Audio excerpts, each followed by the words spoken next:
कुछ लोग हैं जिन्होंने आश्रम और उनकी पूरी संपत्ति पर कब्जा करने के लिए पिता, पुत्र, माता सबको मतलब टारगेट करके फंसाया है।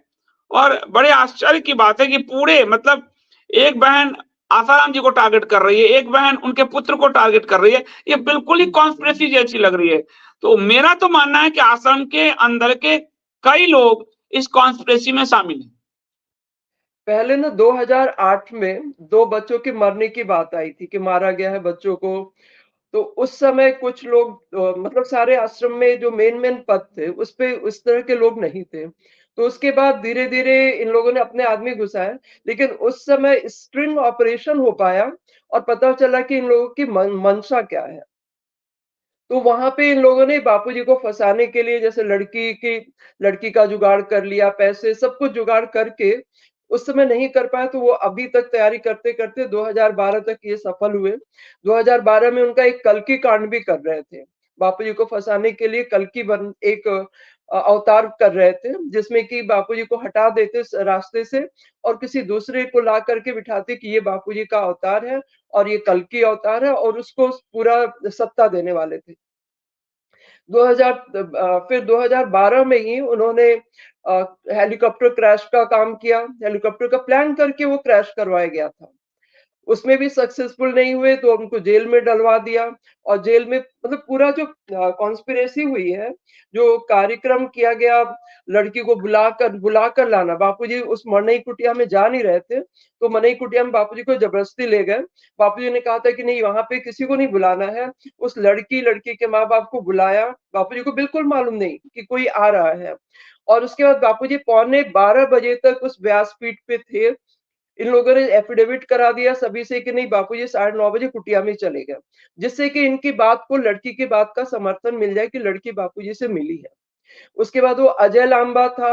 अजय लांबा जाकर के वहां पे रिकॉर्डिंग कर रहा है, मतलब उस जगह की रिकॉर्डिंग करके लड़की को दिखाया। तब इन्होंने एफआईआर के समय में लड़की को कुछ बोल पाई कि हाँ इस तरह की चीजें वहां पे थी।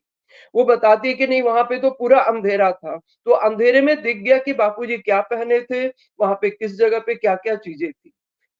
ये सारी की सारी तैयारी आश्रम में बैठे चंद लोगों द्वारा हुई है। और उसके बाद फिर वो चंद लोग धीरे धीरे अपनी पूरी सत्ता फैला करके अब जो आश्रम के सारे सारे आश्रमों के जो मेन मैनेजमेंट और मेन संचालक पदों पे बैठे हुए हैं, वे सब के सब उन्हीं के लोग हैं। तो बापूजी का वो केस मैं इन देखिए लोगों ने ही मतलब बनाया। आप तो आसाराम जी के शिष्य हैं, शिष्या हैं। जी मतलब मैं जी एक जर्नलिस्ट आश्रम गया, मैं अपने अनुभव जी मैंने बताया, मैं हर जगह कि मुझे आश्रम और मेरा ना पत्रकारिता का जो इंस्टिंक्ट है वो बहुत तेज है, एंटेना की तरह है। मैं इसलिए जी पत्रकारिता कर पाता हूँ। और मुझे पहले ही समय लग गया कि आश्रम कॉन्स्पिरेसी कर रहा है। आश्रम जो बम्बम जी ठाकुर जी भी जुड़ गए, तो आश्रम कॉन्स्पिरेसी कर रहा है, आश्रम के कुछ लोग कॉन्स्पिरेसी कर रहे हैं।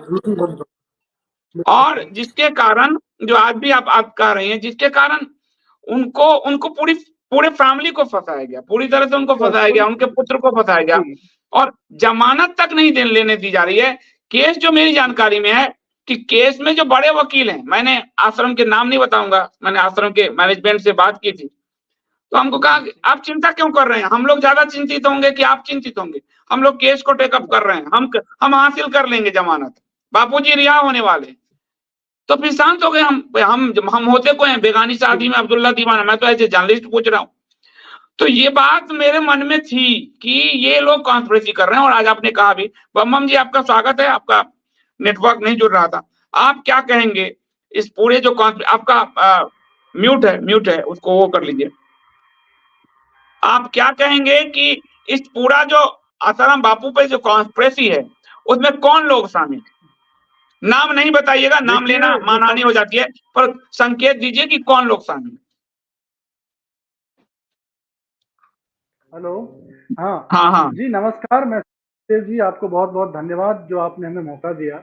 दूसरी बात, जो बात है कि मानहानि तो हो जाता है, परंतु जो आश्रम के लीगल में लोग जो हैं, वो लोग, जो लोग आश्रम के सत्ता पे कब्जा चाहते हैं, जो लोग बापू के संपत्ति पे कब्जा चाहते हैं, वो लोग नहीं चाहते कि कभी बापू जी बाहर आए। इसलिए आपने देखा होगा कि कभी कोर्ट में फर्जी पेपर लगा दिया जाता है, कभी कोर्ट में इनका वकील नहीं जाता है, कभी वकील जाता है तो 2 वकील चला जाता है और कोर्ट में ही लड़ना शुरू कर देता है। और कल परसों का तो आपने वीडियो देखा ही होगा कि दस्तावेज कोई और लगाते हैं और मांग कुछ और, जो एप्लीकेशन लगाया जाता है वो कुछ और लगाया जाता है और मांग कुछ और करना शुरू कर देते हैं ये लोग।